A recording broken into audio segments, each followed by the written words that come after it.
tayo ay muling magbabahagi ng mabuting balita ng ating Panginoon. So, kumusta po kayo? Kumusta po ang inyong buong isang linggong nagdaan? So, kung di ako nagkakamali, nasa 3 buwan na tayo mula ma-quarantine tayo. Subalit, patuloy tayo, hindi tayo mahahadlangan o hindi tayo maka-quarantine ng pagpahayag ng mabuting balita ng Panginoon. So nawa, samahan niyo po ako, patuloy akong nag-invite sa inyo dahil ang aking oras na ito, ang pagbabahagi kong ito ng mabuting balita ng Panginoon ay tinatawag ko po nga an invitation of God, o paanyaya ng ating Panginoong Diyos. So, loobin na, samahan niyo po ako, samahan niyo po ang inyong abang lingkod sa pagninilay ng mga salita ng Diyos. Bagamat napakarami na nating napakinggan na mga mensahe, at paulit-ulit ko rin sinasabi mga kapatid ko sa Panginoon na huwag nating pagsawaan, napakinggan ang mga kapahayagan ng mga bawat lingkod, kapahayagan tungkol sa kabutihan ng Diyos, tungkol sa mabuting balita ng ating Panginoong Jesucristo. So tayo po ay bago magpatuloy, tayo mula ay dumulog sa ating Diyos na makapangyarihan sa lahat.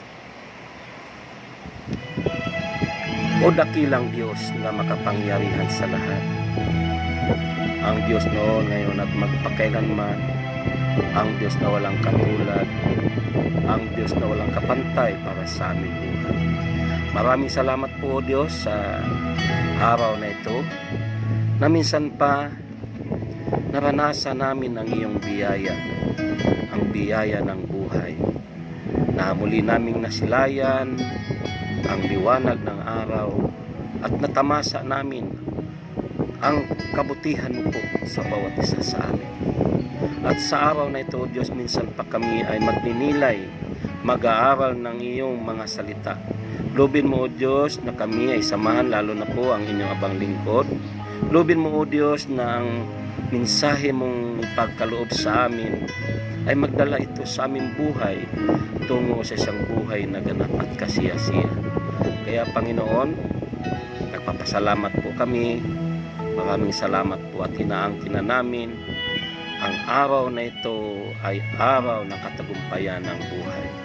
Kaya sa iyo namin ipagkatiwala ang lahat sa pangalan ni Jesus, sa ngalan ng Ama, ng Anak at ng Espiritu Santo. Amen at amen. So palakpakan natin ang Panginoon, purihin natin ang Diyos. No? Salamat po sa inyong pagtunghay at sa sino pa mang manonood nitong ating live, no? Live sharing the gospel of God, no?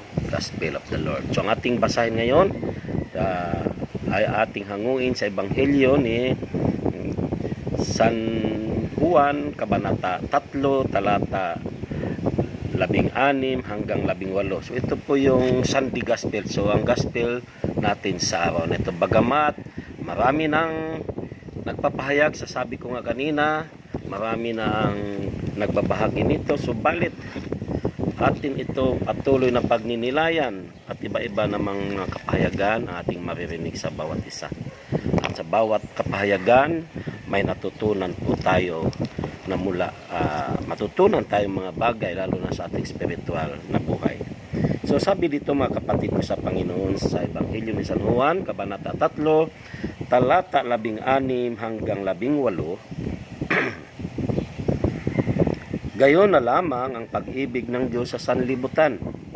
Kaya ibinigay niya ang kanyang bugtong na anak upang ang sumampalataya sa kanya ay hindi mapapahamak, kundi magkaroon ng buhay na walang hanggan. Sapagkat sinugo ng Diyos ang kanyang anak, hindi upang hatulang maparusahan ang sanlibutan, kundi upang iligtas ito sa pamamagitan niya. Hindi hinahatulang maparusahan ang nanampalataya sa bugtong na anak ng Diyos, ngunit hinahatulan ng parusahan ang hindi nananampalataya sa Kanya. mga kapatid ko sa Panginoon, ang mabuting balita ng ating Panginoong Jesucristo. So, purihin natin ng Diyos, purihin natin ang pagkabasa ng mabuting balita ng ating Panginoong Jesucristo. So, maraming salamat po sa inyo, sa inyong lahat na nakatunghay ngayon. Nawa, matapos natin panoorin ang mensahe ng Diyos sa araw na ito, no, sa pamagitan ng inyong abang lingkod. Bagamat marami, ulitin ko, bagamat marami na tayong aral na napapakinggan, subalit napakasarap mga kapatid ko sa Panginoon na mapatuloy at patuloy tayo makinig at manood ng mga ganitong gawain ng Panginoon sa pamamagitan ng FB Live, no?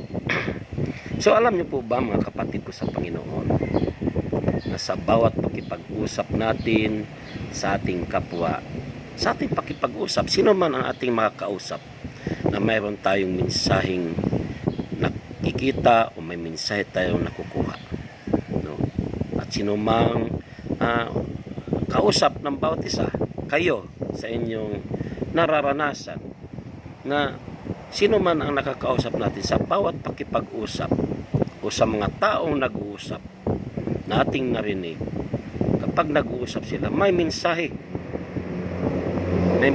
tayong maririnig na para sa atin, na nagbibigay ng aral sa ating buhay. Katulad ng ating tinunghayang Ebanghelyo, na kung saan resulta ito ng pag-uusap.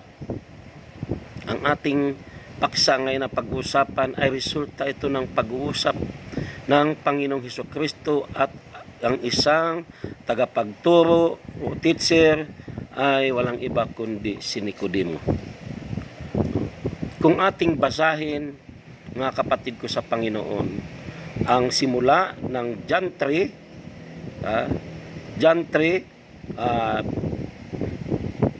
verse 1, no, hanggang sa ating tinunghayan na 16, makikita natin na itong Ebanghelyo nating tinunghayan ay ito po ang resulta ng pag-uusap ng Panginoon at ni Nicodemo, at resulta ito ng mga katanungan ni Nicodemo tungo sa ating Panginoon. Katanungan niya sa Panginoon Jesucristo sa kanilang pag-uusap.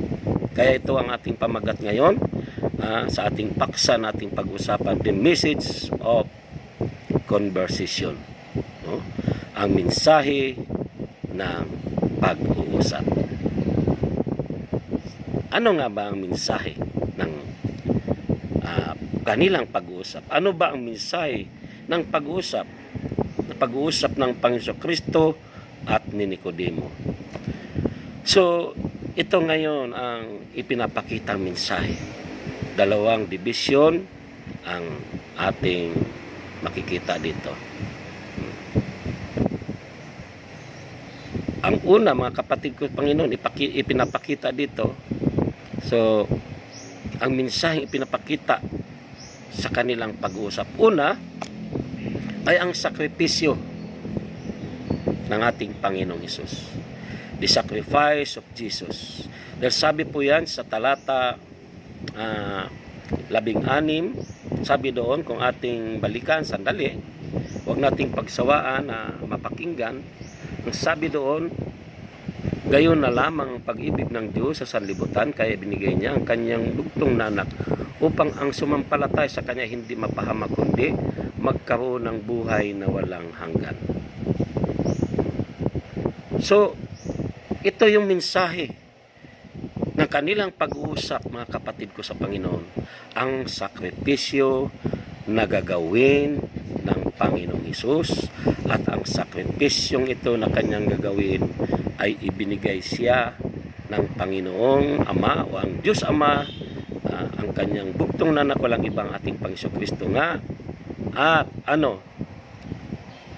bumaba dito sa lupa, hubarin ang kanyang pagka-Diyos at magkatawang tao.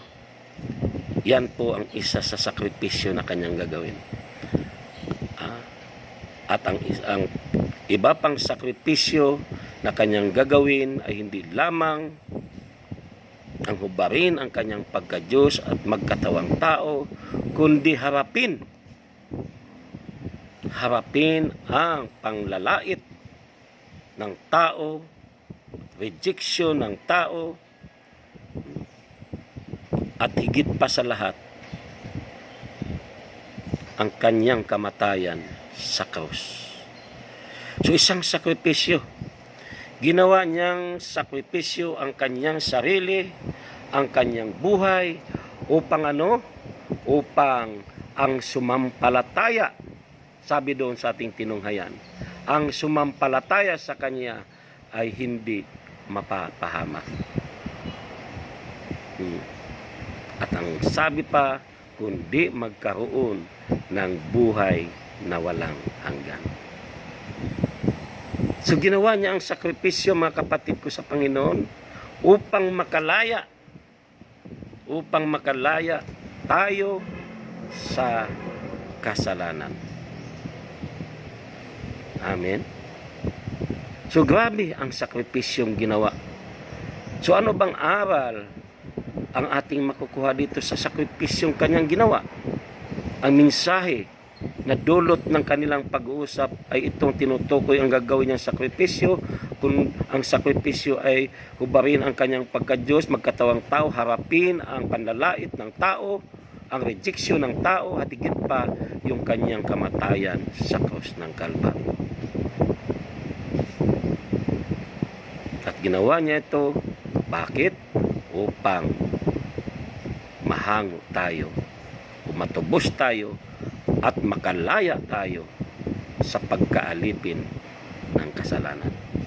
Dalang sabi doon sa Pahayag 1:5, at mula kay Hesukristo ang tapat na saksi, ang unang nabuhay sa mga patay at hari ng mga hari sa lupa, inibig niya tayo, at sa kanyang pagkamatay ay pinatay niya tayo mula sa ating mga kasalanan. Amen. So, ano bang aral ang ating dapat titingnan sa ating pagninilay sa hapong ito o sa araw na ito? Pagninilayan natin ano ang ginawa niyang sakripisyo sa buhay mo, sa buhay natin, sa bawat isa, na hindi man tayo karapat-dapat sa kanyang harapan, subalit na doon nagsakripisyo siya alang-alang sa iyo, alang-alang sa atin. Isinasakripisyo niya ang kanyang buhay. Amen po ba? So dapat ito ang tumanim sa ating isipan, na grabe ang ginawang sakripisyo ng Panginoon Hesus. Bagas ang iyong magulang nagsakripisyo alang-alang sa iyo. Ano bang gagawin kapag ang ginawa ng magulang mo, mga kabutihan na ginawa ng magulang mo, o ang sakripisyo nilang ginawa, sinasakripisyo nila ang kanilang ari-arian, bininta ang kalabaw, bininta ang lupa, makatapos ka lang sa pag-aaral.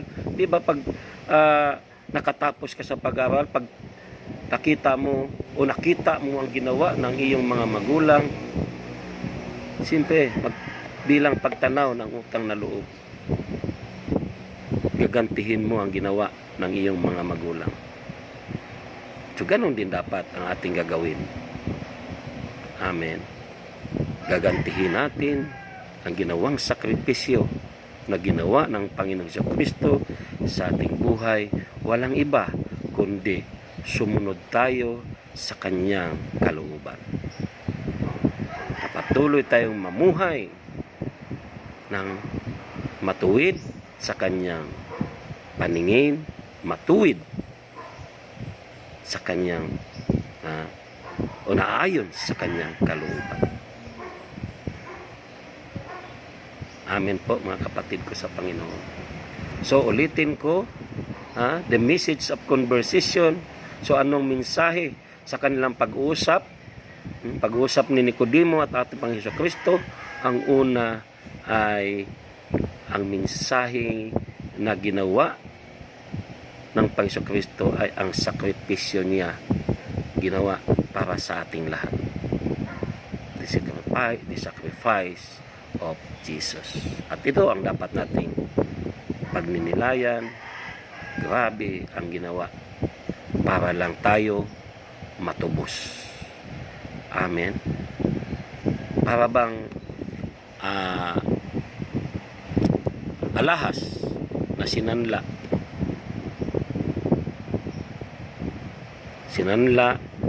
subalit hindi kayang tubusin.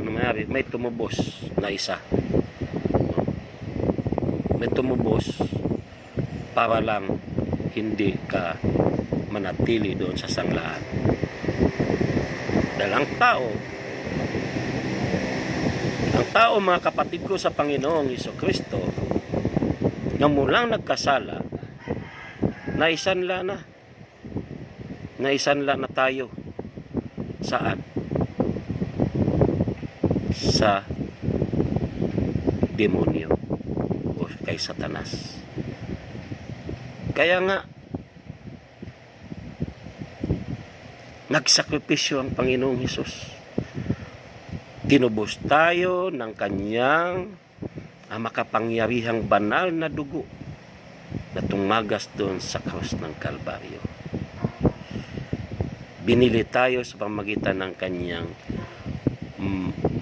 precious blood, no? Kasi napakahalagang dugo. Amen. At kung tayo talagang tumingin tayo o tumanaw tayo ng utang na loob sa pagkatubos sa atin sa sakripisyong ginawa ng ating Panginoong Hesukristo, wala tayong gagawin kundi mahalin natin siya. At anong gagawin? Sumunod tayo sa kanyang mga pinag-uutos. Ang pangalawa, mga kapatid ko sa Panginoon, tatlo nga pala ito, hindi pala dalawa. Ang pangalawa, the message of conversation is the love of God. Una, the sacrifice of Jesus. Ang pangalawa, the love of God o ang pag-ibig ng Diyos. Gayon na lamang ang pag-ibig ng Diyos sa sanlibutan, kaya binigay niya ang kanyang bugtong na anak upang ang sumampalataya sa kanya ay hindi mapahamak kundi magkaroon ng buhay na walang hanggan, sapagkat sinugo ng Diyos ang kanyang anak hindi upang hatulang maparusahan ang sanlibutan, kundi upang iligtas ito sa pamamagitan niya. So ito po ngayon mga kapatid ko sa Panginoon, ang pangalawa na mensahe ay ang mensahe ng dakilang pag-ibig ng Diyos sa sangkatauhan.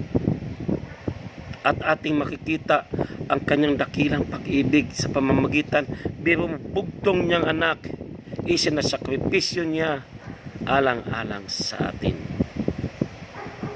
Dahil, anong dahilan? Dahil ayaw niya na isa man sa atin ay mapapahamak.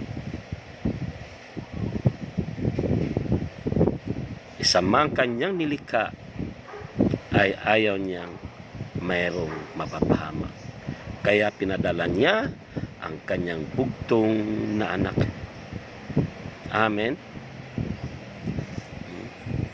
So hindi tayo mapapahamak sa pamamagitan ng ating Panginoong Hesukristo na kanyang bugtong na anak. Dahil ang sabi ng Panginoong Hesukristo kung bakit hindi tayo mapapahamak, ang sabi niya, I am the gate. Ako ang pintuan. John 10:9, sabi doon, ako ang pintuan. Ang sinumang pumasok sa pamamagitan ko'y maligtas o maliligtas.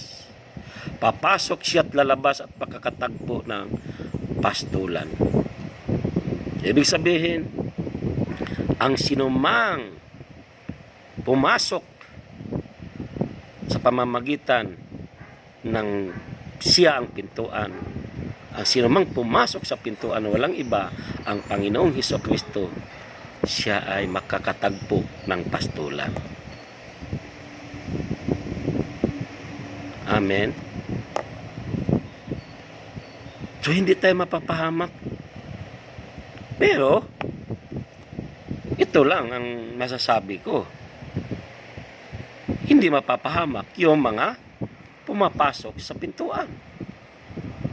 Dahil sabi doon, ang sinumang pumasok sa pamamagitan ko'y maliligtas. Ako ang pintuan, ang sinumang pumapasok sa pamamagitan ko'y maliligtas. Kung hindi ka papasok, paano ka maliligtas? Kung hindi tayo papasok sa pintuan na walang iba ang Panginoong Jesucristo, paano tayo maliligtas? At ang sabi pa niya, I am the good shepherd. Ako ang mabuting pastol. Sa John 10:11, sabi niya, ako ang mabuting pastol, inaalay ng mabuting pastol ang kanyang buhay para sa kanyang mga tupa. O para sa mga tupa. Anong ibig sabihin?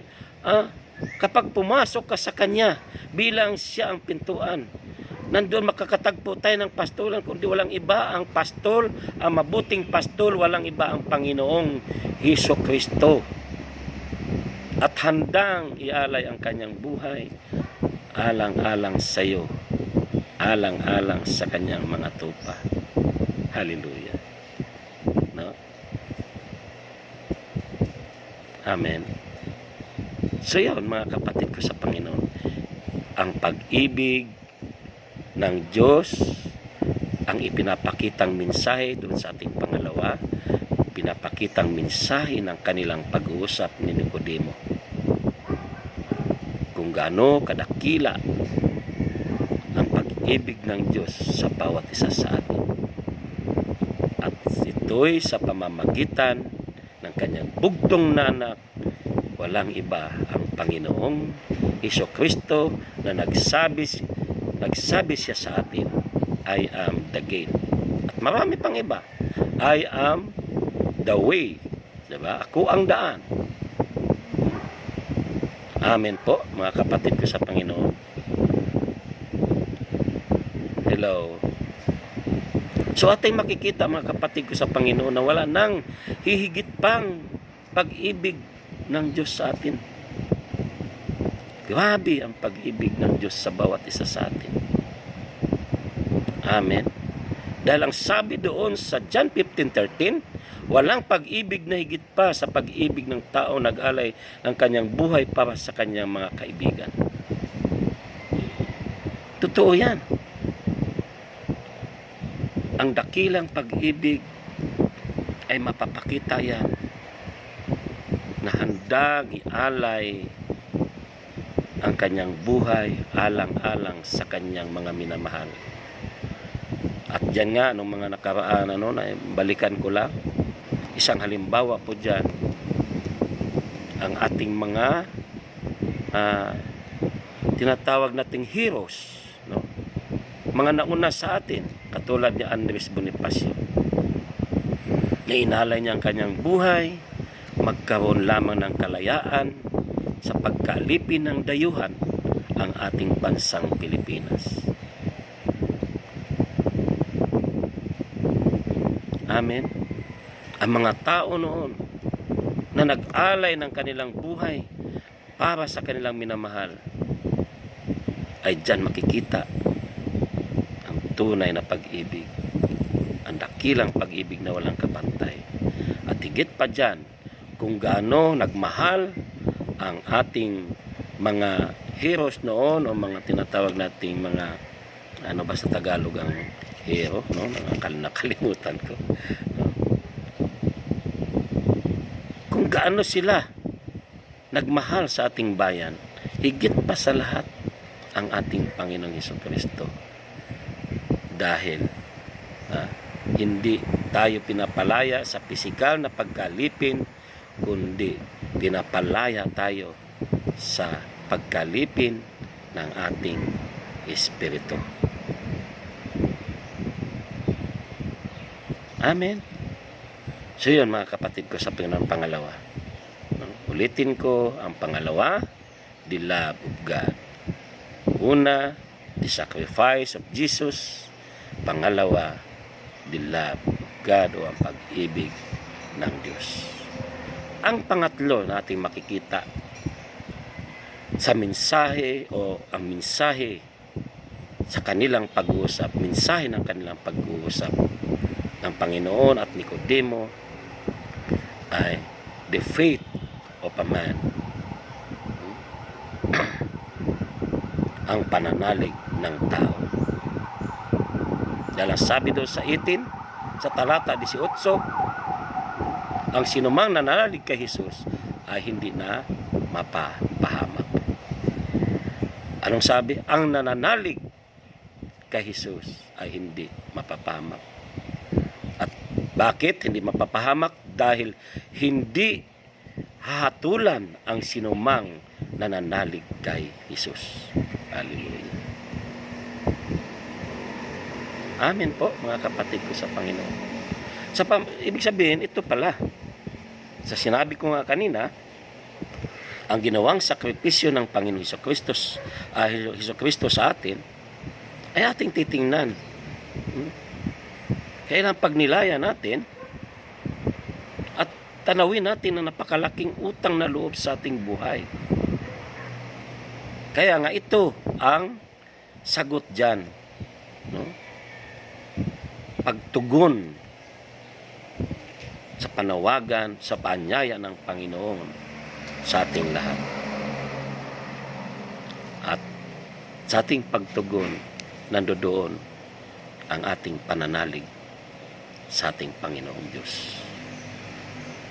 Dahil ito ang sabi, hindi mapapahamak at hindi hahatulan ang mga nananalig kay Jesus.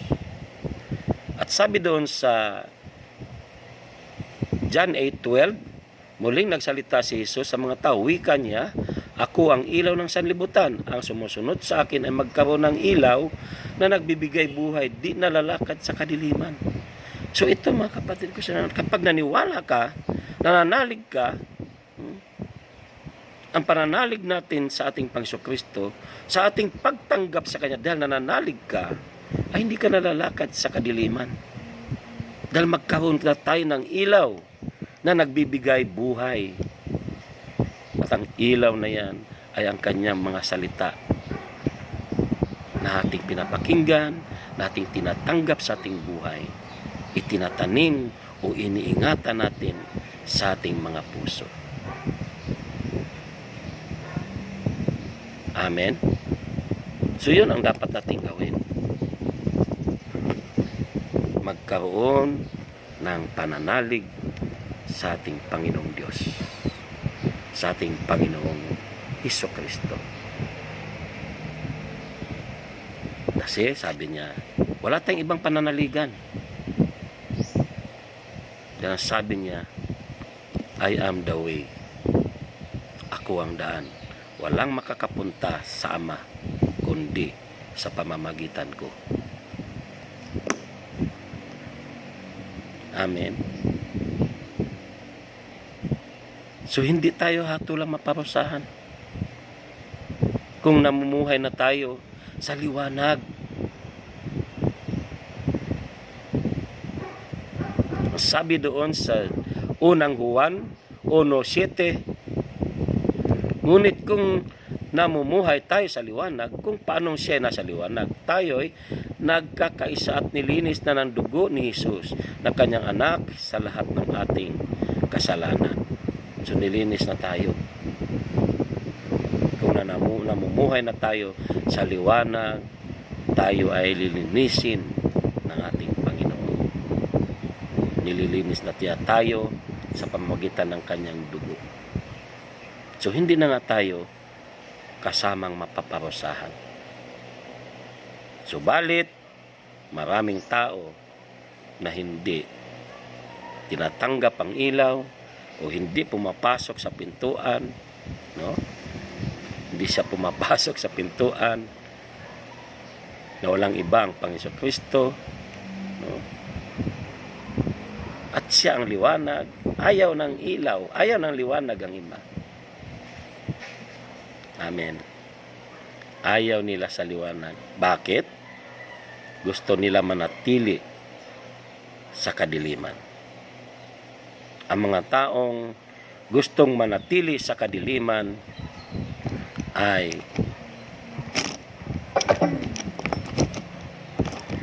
ayaw sumunod sa kalooban ng Diyos. Umiiwas sa liwanag ang mga taong ayaw sa liwanag. Umiiwas. Bakit kaya umiiwas? Upang hindi makita ang mga gagawing mga kasalanan o gagawing mga kalokohan sa buhay. Dahil ang mga taong gusto sa kadiliman o sa dilim, yaong mga tao lamang na gustong gumawa ng hindi mabuti. Sabi ko nga, ako noon sa lumang buhay, kapag nanood ako ng sine, gusto ko doon sa pinakahuli, doon sa balcony, yung pinakamadilim na sinehan ang pipiliin ko. Yung walang liwanag, yung mahirap makita. Bakit? May pinaplano akong hindi mabuti na gagawin. Ayan, ang tao na gusto sa kadiliman. Pero kung gusto mo na gusto mong mamuhay sa liwanag, walang iba. Tanggapin natin ang Panginoon sa Kristo, pumasok tayo sa pintuan na walang iba, siya. Dahil siya ang mabuting pastol. Amen. Siya ang liwanag, nagbibigay liwanag sa ating buhay.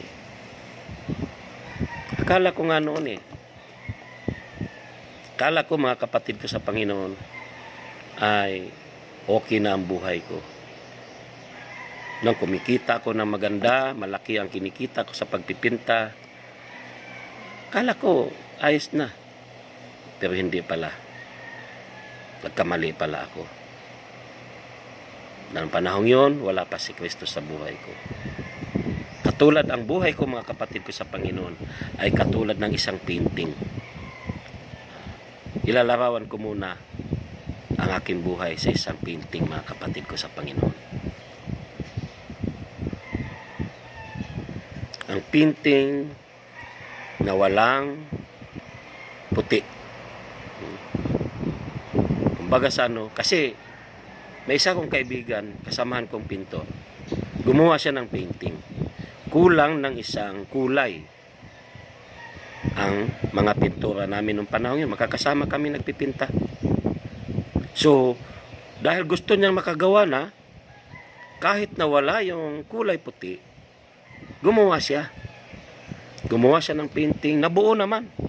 Mabilis siyang natapos. Subalit, nung tiningnan namin, walang kabuhay-buhay ang painting. Patay ang painting. Patay ang kulay. Walang kabuhay-buhay. Bakit walang kabuhay-buhay? Dahil kulang ng isang kulay. Ang kulay na ito, ulitin ko, ay ang kulay na nagkukontrol sa lahat ng kulay. Walang iba ang puti. Dahil ang puti ang kumukontrol sa lahat ng kulay. Kapag nagpipinta ka, anumang gagawin mo, magpipinta ka man ng bahay, kailangan ikontrolin ng puti ito kung anong gusto mo ng kulay. Gusto mo ng dark na konti, lalagyan mo lang ng konti. Gusto mo ng light, o i-adjust mo yung puti. So ang puti nagdadala ng buhay. Tingnan niyo po mga kapatid, no? White na kulay, puti, nagkukontrol sa lahat ng kulay sa ating buhay. Katulad ng puti, dahil ang ating Panginoon Kristo ay larawan ng kalinisan, malinis na malinis, puti, walang bahid, at siya ang kumukontrol sa lahat ng tao. Sa lahat, anumang bagay na sa atin, sa ating buhay, ay kaya niyang kontrolin. Kaya, nung panahon yun, sabi ko, okay na ang buhay ko. Yun pala, ang buhay ko walang kabuhay-buhay. Patay ang buhay ko sa lumang buhay. Bakit? Wala yung kulay puti sa aking buhay. Walang iba ang Panginoon Kristo na dapat ang magkontrol sa buhay ko. Amen. So maraming tao na natili sa kadiliman. ayaw sa liwanag. Bakit? May mga binapalak na hindi mabuting gawin. Pero ang mga taong ito, mga kapatid ko sa Panginoon, ay hatulan sila. Sila ang hatulan, mga taong ayaw tumanggap ng Panginoon, ayaw manalig sa Panginoong Jesucristo.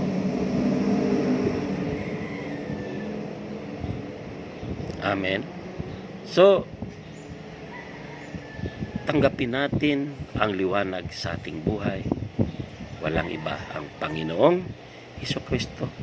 Sabi doon sa John 3:19-20, no, bilang supporting ng ating tinunghayang pagbasa sa ating paksa ngayon, sabi doon, hinatulan sila sapagkat naparito sa sanlibutan ng ilaw, ngunit inibig pa ng mga tao ang dilim kaysa liwanag, sapagkat masama ang kanilang mga gawa. Ang gumagawa ng masama ay ayaw sa ilaw. Yun nga pong sinasabi ko kanina.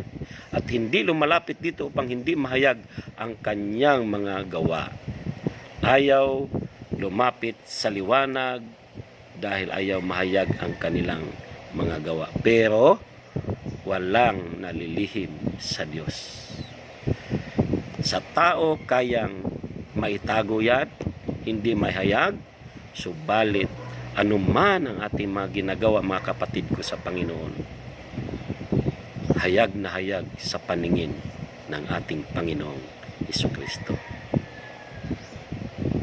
Amen. Hayag na hayag.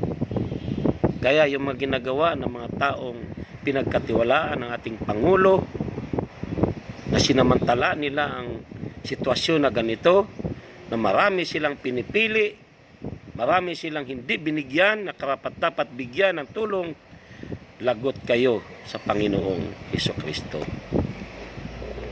Lagot kayo sa ating Diyos. At gayon pa lang, lagot na kayo dahil may banta sa inyo ang Pangulo. Kayong mga mapatunayang gumagawa ng kalukuhan, maghanda-handa na kayo at mayroon kayong paglalagyan.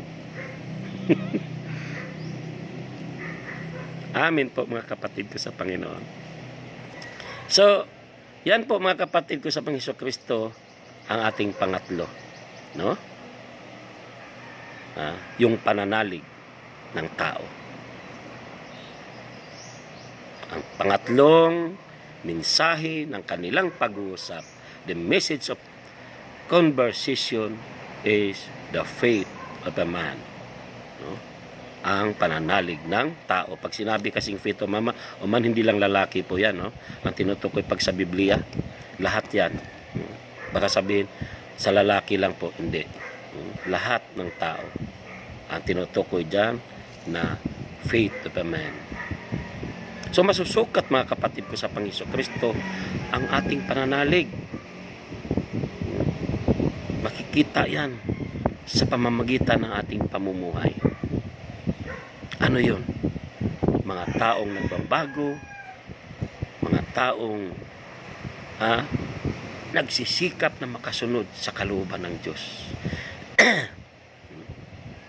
Namumuhay na sa katotohanan. Excuse lang sandali, iinom lang ko ng tubig.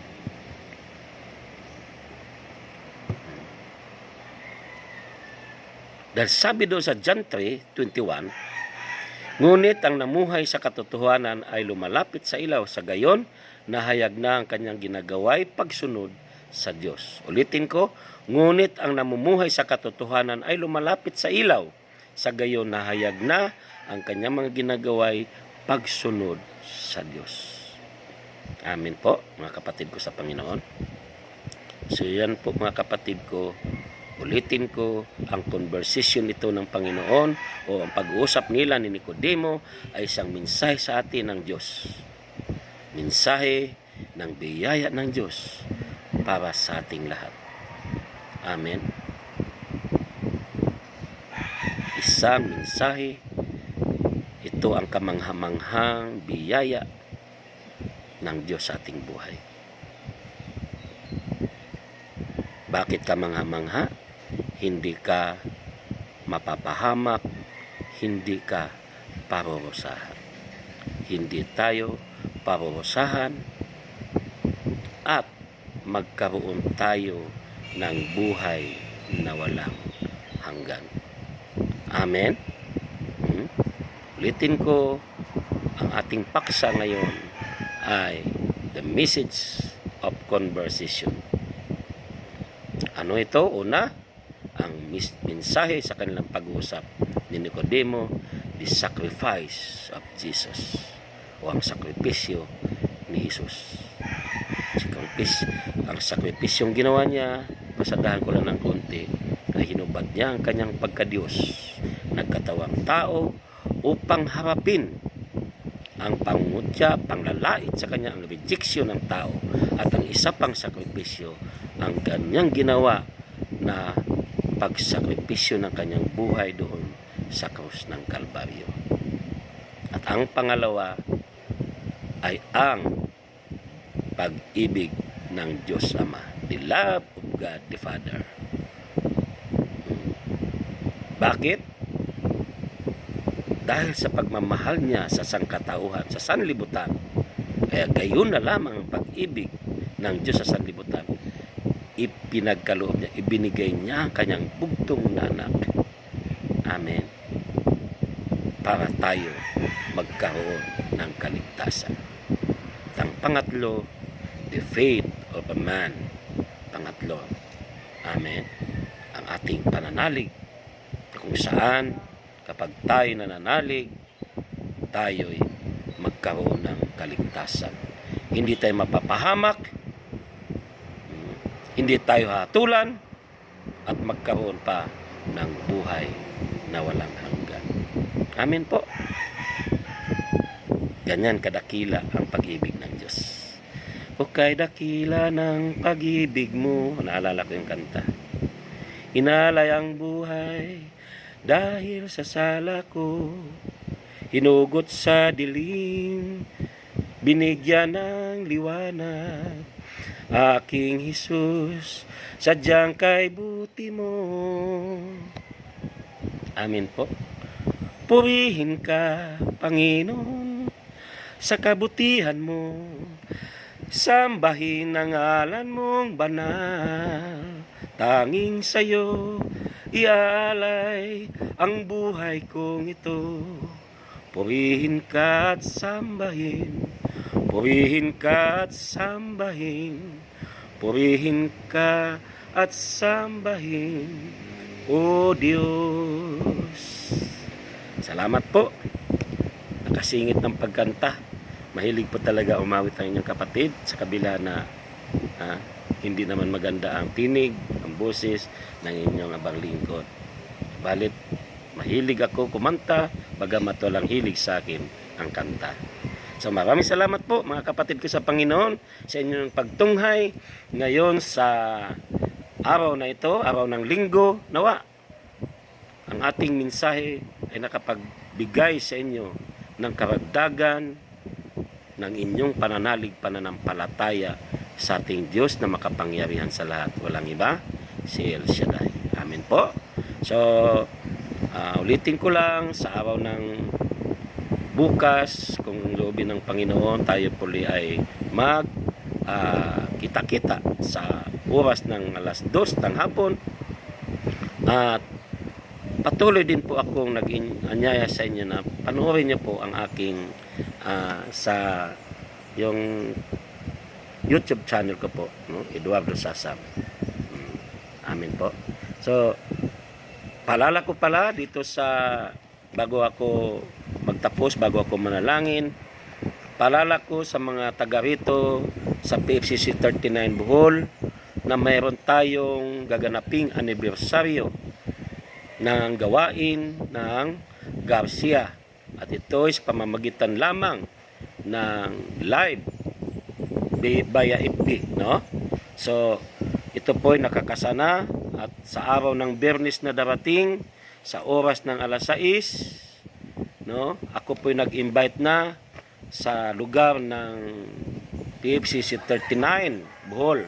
Sa pamamagitan ng FB, tayo ay mag-celebrate ng anibersaryo ng gawain ni El Shaddai sa dito sa opisina, no? Anniversary ng Garcia. So yan mga kapatid ko sa Panginoon, sa oras ng alas 6 may first stop po tayo dyan kung saan gagamitin ang DIC ng Area 5, ang Area 5, yung Garcia. Walang iba ang DIC nila, ang aking kapatid Brother Chupilo Singkol. First stop siya, then second stop ang ating head disciple Brother Darwin de la Peña. So 6 to 9 po tayo dyan, no? So yan mga kapatid ko sa Panginoon, at pwede kayo, hindi man kayo taga rito sa Bohol, abangan nyo po yan mga kapatid ko sa Panginoon sa araw ng Biyernes, no? Sa Biyernes na darating. So maraming salamat po, at patuloy tayong pagpapalain ng ating Diyos, at maraming salamat kay Sister Jessica Lopez, no? Ulitin ko, si Sister Jessica Lopez ay aking mahal na may bahay. Sister Melanie Simpson Sasam, hina daw ng net, talagang mahina ang net. Ulitin mo na lang ang panonood mo sa YouTube channel ko. I-upload ko naman ito sa tawag dito sa YouTube, no? Pero bukas mo pa ito mapanood. So mamaya ko palang i-upload ulit ito kasi naka-record ito pero sa pagla-live pa. So kung gusto niyo panoorin, kung halimbawa naputol-putol, no, panoorin niyo po ulit. So ito ay patuloy na paanyaya ko po sa inyo mga kapatid ko sa Panginoon. Salamat po sa iyong pagtunghay. Sister Ellen Mayoga Pahardo, pinagpalang hapon po. So hindi po napanood mahina po ang net, no? Pag malakas na lang po ang net, no? Pag malakas po ang net, panoorin niyo po, no? Mark Rufabili, Sister Pasita Medalya, Sister Pasita, salamat po. Sister Jessica, nabasa ko na. Sister Mercy Silvestre, salamat po kapatid. El Shaddai Jordan Chapter, salamat po El Shaddai Jordan Chapter. Kumusta po kayo dyan sa Jordan, no? Pagtuloy kayong pagpalain ng Diyos dyan. O sabay-sabay ko na kayong ipanalangin lahat ng mga nakatunghay ngayon. Sister Tess Pinida ng Pampanga, Sister Milit Cebolino Sango, Sister Annabel Desira Burla,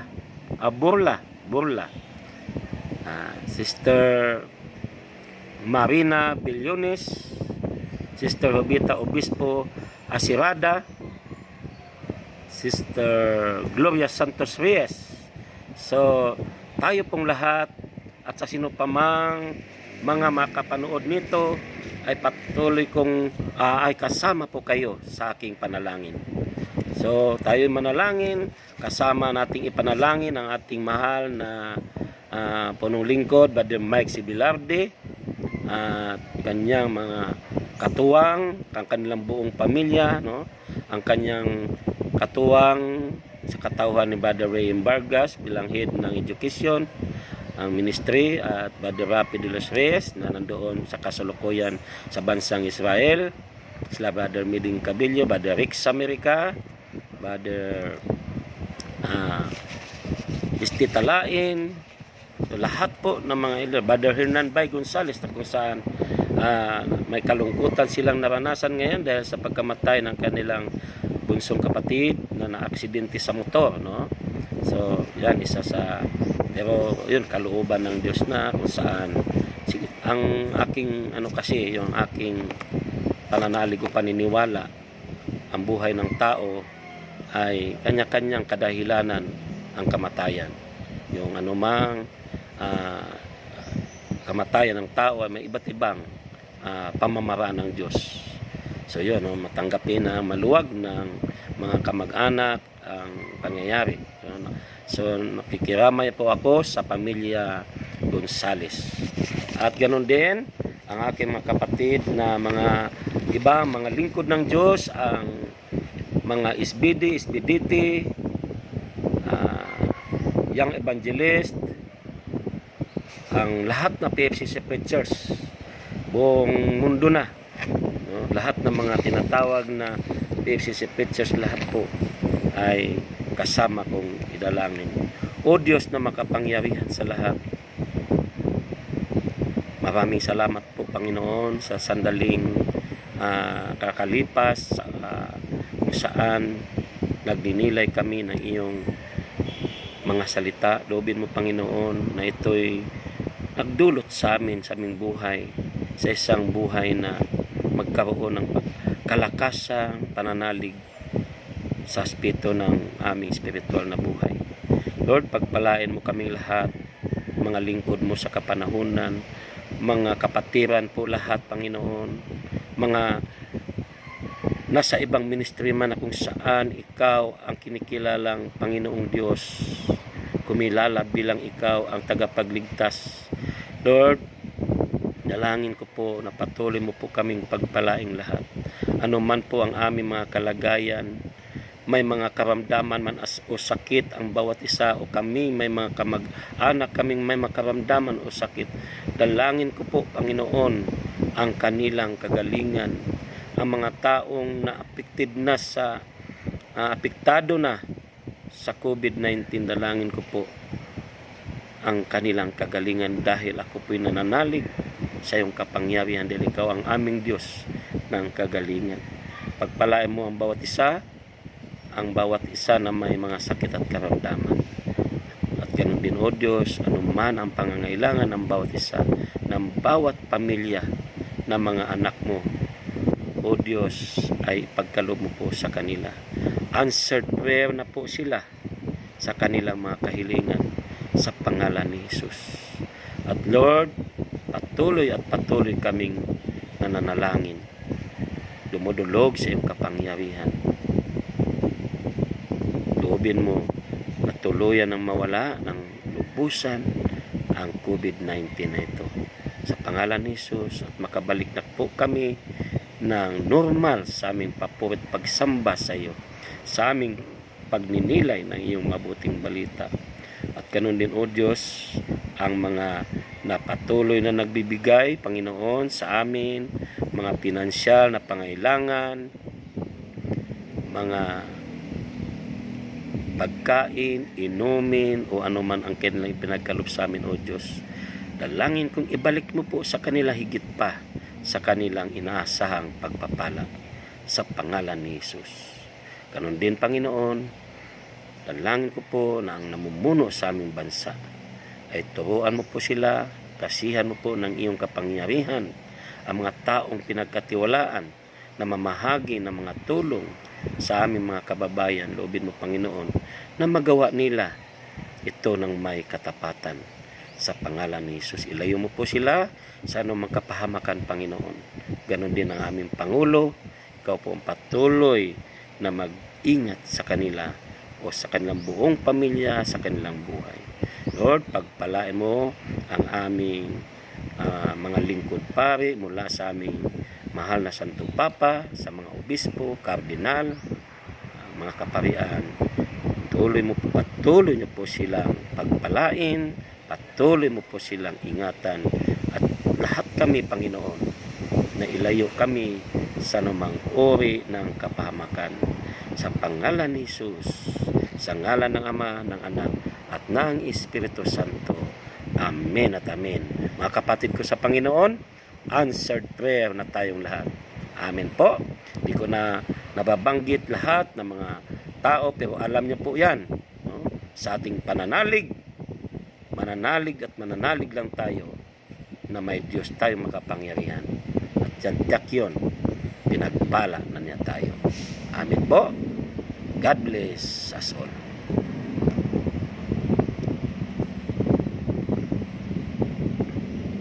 Ang mabiyaya at